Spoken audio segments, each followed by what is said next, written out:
The Magic of Thinking Big by David J. Schwartz is built on a powerful idea. Success is influenced less by raw intelligence and more by the size of your thinking. Many people assume that extraordinary results belong only to people with exceptional talent, elite education, or rare genius. But Schwartz challenges that belief directly.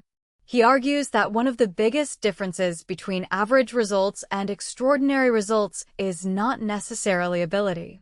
It is belief, vision, and the willingness to think beyond current limitations. This matters because small thinking quietly shapes everything. It affects the goals you set, the opportunities you notice, the risks you avoid, the effort you give, and the standards you accept. A person who thinks small may not even realize they are doing it.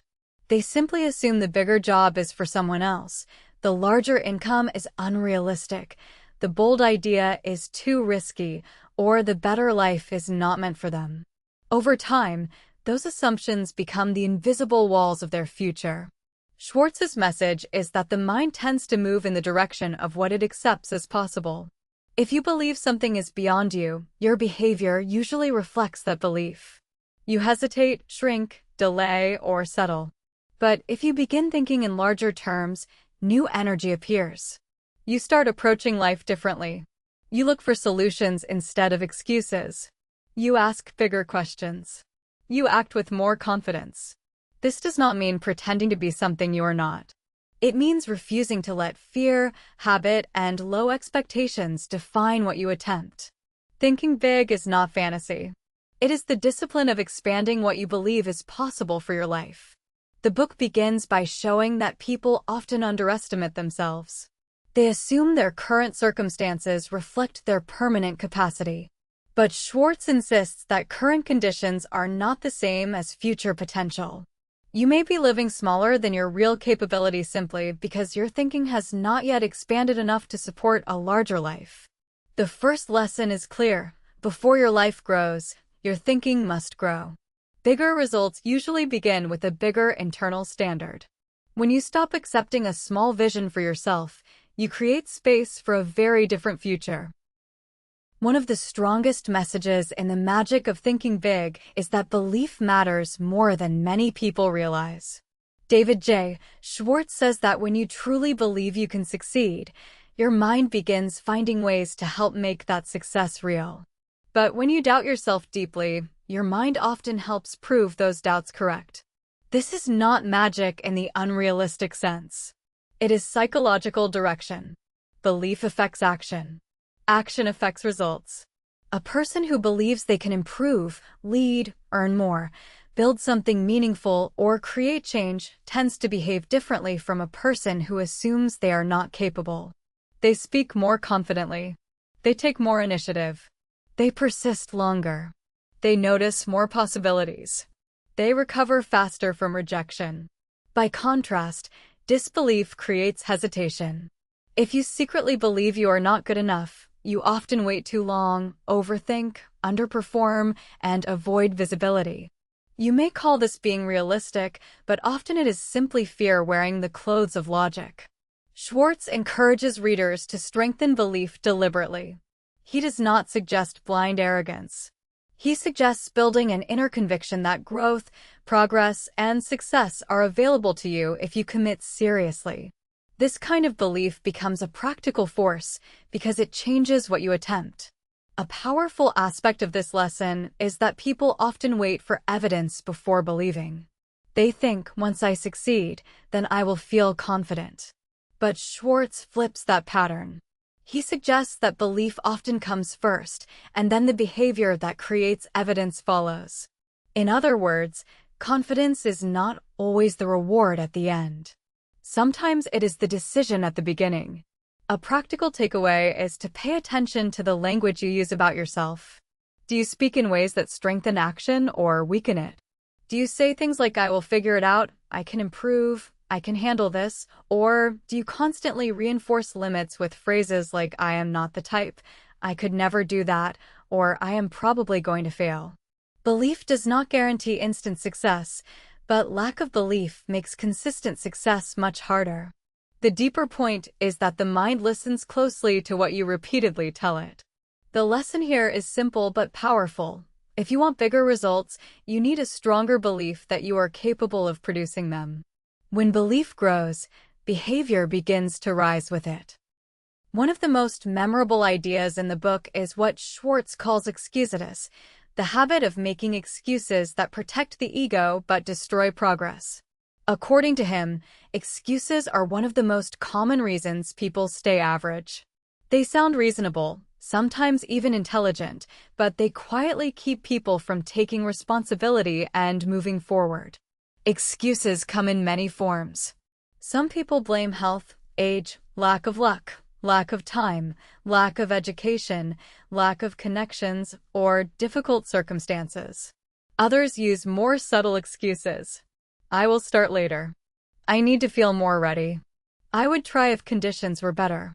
People like me do not usually make it that far.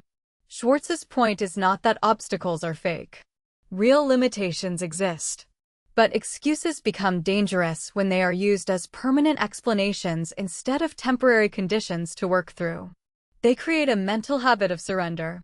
The reason excuses are so destructive is that they feel comforting in the moment.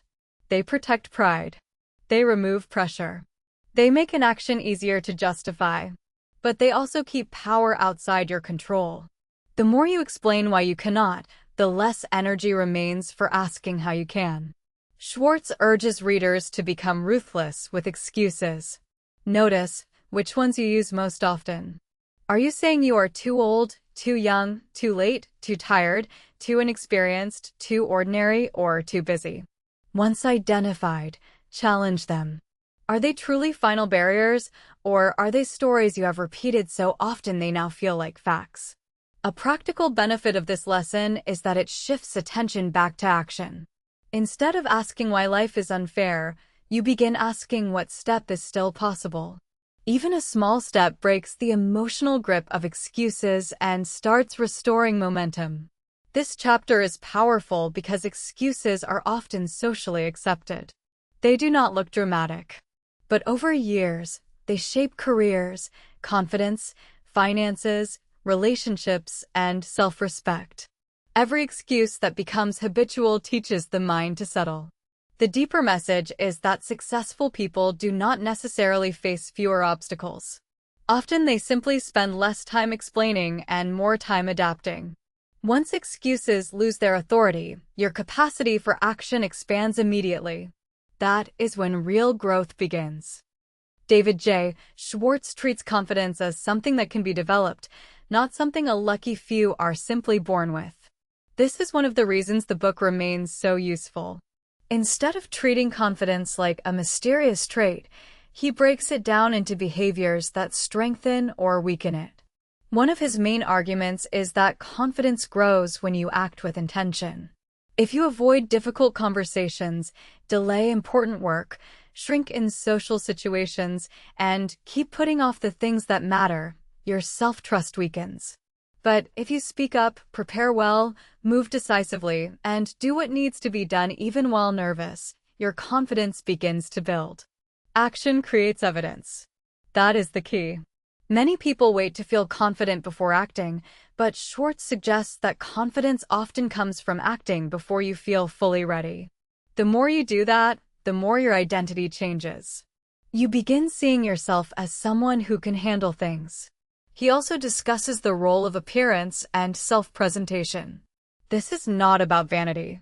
It is about the message you send to yourself and others. When you present yourself with care, energy, and dignity, it affects how you feel internally. You carry yourself differently. You think of yourself differently.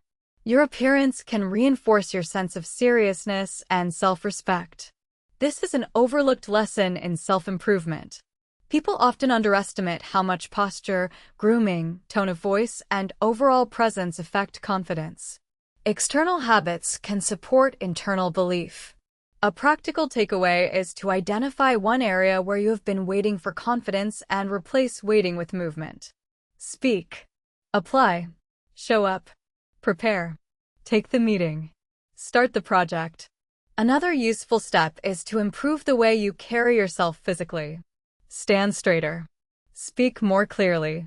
Present yourself like someone who expects good things.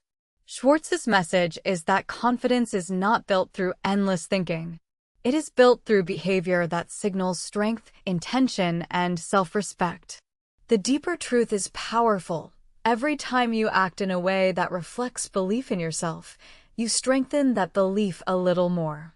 Over time, those repeated signals reshape your identity. Confidence does not usually arrive all at once. It grows through the daily habit of carrying yourself like your life matters. A central message in the magic of thinking big is that progress depends on creative thinking. David J. Schwartz wants readers to move beyond ordinary mental habits and stop approaching life with a narrow, repetitive view of what is possible. He believes many people stay stuck not because there are no answers, but because they are asking small questions and expecting familiar solutions. Creative thinking begins when you stop automatically assuming that current conditions are permanent. Instead of focusing on what cannot be done, you begin asking what could be done. Instead of repeating old ways of working, you begin looking for better approaches. Instead of copying what everyone else is doing, you begin using imagination as a serious tool. This matters in every part of life. In work, it means seeing opportunity where others see routine. In business, it means solving problems in ways that create more value. In personal life, it means refusing to believe that one old pattern is the only pattern available. Schwartz encourages big, open thinking because the mind tends to deliver answers that match the size of the questions it is asked. If you ask, "How can I survive?" you may find ways to survive. But if you ask, "How can I thrive, grow, lead, and create something meaningful?" your thinking expands in a new direction. One practical lesson here is to replace negative questions with productive ones. Instead of asking, "Why does this always happen to me?" ask, "What is the best solution here?" Instead of, "Why am I not good enough?" ask, "What skill can I build next?" These shifts may sound small, but they dramatically change mental energy. Schwartz also reminds readers that creative thinking often requires courage. Big ideas can feel uncomfortable. They may sound unrealistic at first. They may not be approved by everyone around you. But growth rarely begins inside the limits of familiar thinking.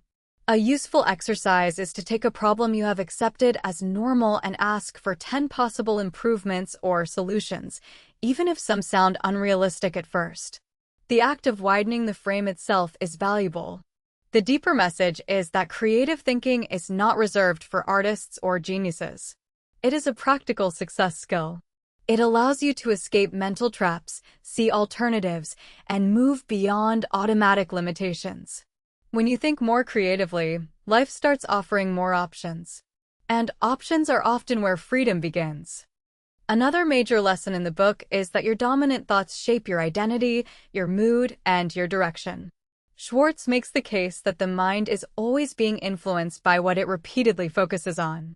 If your thoughts are filled with fear, resentment, self-doubt, and negativity, those patterns begin affecting how you speak, act, decide, and interpret life. But if your thoughts are guided by purpose, optimism, solutions, and possibility, you begin moving in a different direction. This idea matters because many people think thoughts do not count unless they lead to visible action. But thoughts are often the early stage of action. They prepare behavior. They influence attitude. They determine what feels realistic. If you constantly think about what is wrong with you or what could go badly, your behavior often becomes cautious and limited. If you spend time thinking about progress, opportunity, contribution, and next steps, your energy becomes more productive. Schwartz is not arguing for denial or fake positivity. He is arguing for thought discipline. He wants readers to become more selective about what they mentally rehearse. Because whether you realize it or not, repeated thoughts become training. A practical lesson here is to monitor the emotional tone of your daily thinking. What kind of inner atmosphere are you living in? Are you feeding your mind with complaints, criticism, fear, and pessimism, or are you deliberately strengthening it with useful ideas, encouraging input, and solution-focused thinking? This also affects environment. The people you spend time with, the conversations you repeat, and the content you consume all influence your mental pattern. If your environment is full of defeat and cynicism, it becomes harder to maintain big thinking. A useful exercise is to notice one recurring negative thought pattern and deliberately replace it with a better one. Not a fake slogan, but a more constructive direction. Instead of, "Nothing ever works out," use, "There is a way through this, and I am going to find it." Over time, this changes emotional momentum. The deeper message is that the mind becomes shaped by what it repeatedly entertains. Your thoughts are not trivial. They are building your future state. When you improve the quality of what you think about most, you improve the quality of the person you are becoming. David J. Schwartz connects big thinking with leadership, and one of his strongest points is that real success is closely tied to how you deal with people. No matter how smart, ambitious, or technically skilled you are, your growth will eventually depend on your ability to communicate, influence, encourage, and earn trust.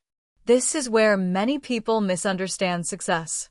They focus only on personal gain, personal ambition, or personal performance. Schwartz broadens the picture. He shows that people who rise often do so because they understand human nature, treat others with respect, and learn how to work well with people instead of against them. Thinking like a leader means looking beyond your own immediate comfort.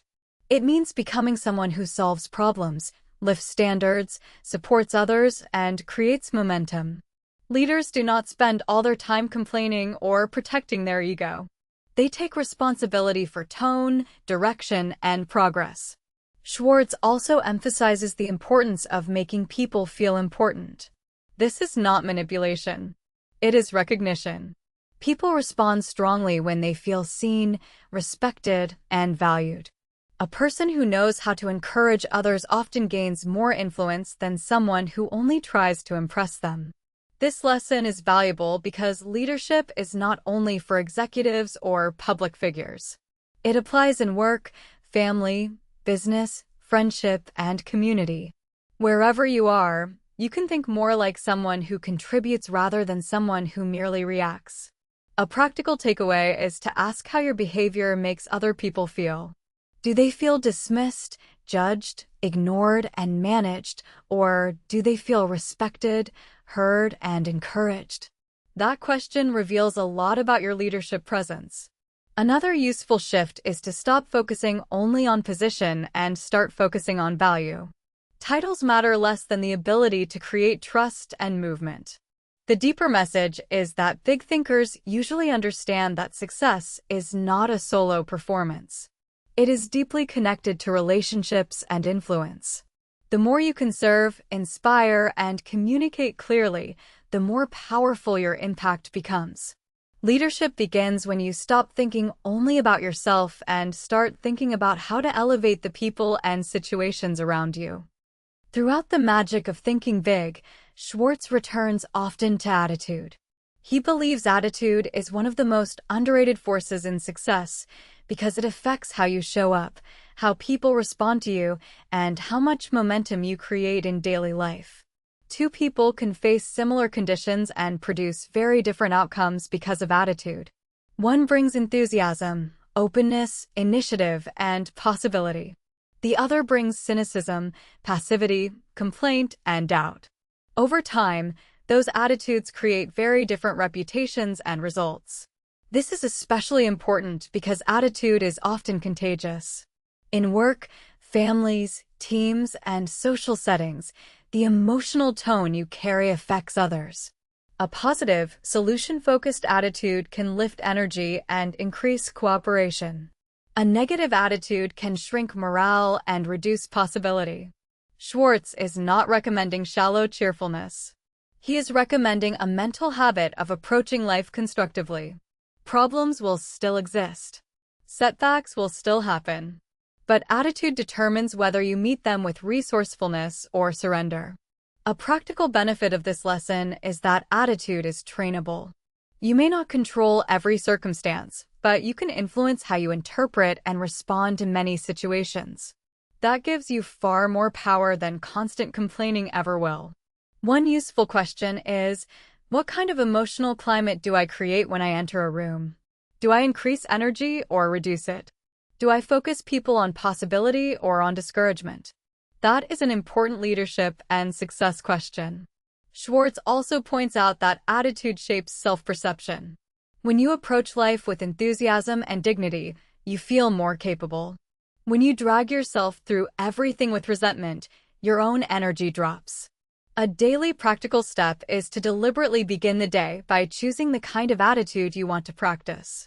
Productive, calm, grateful, bold, helpful. These intentions matter because attitude strengthens through repetition just like any other habit.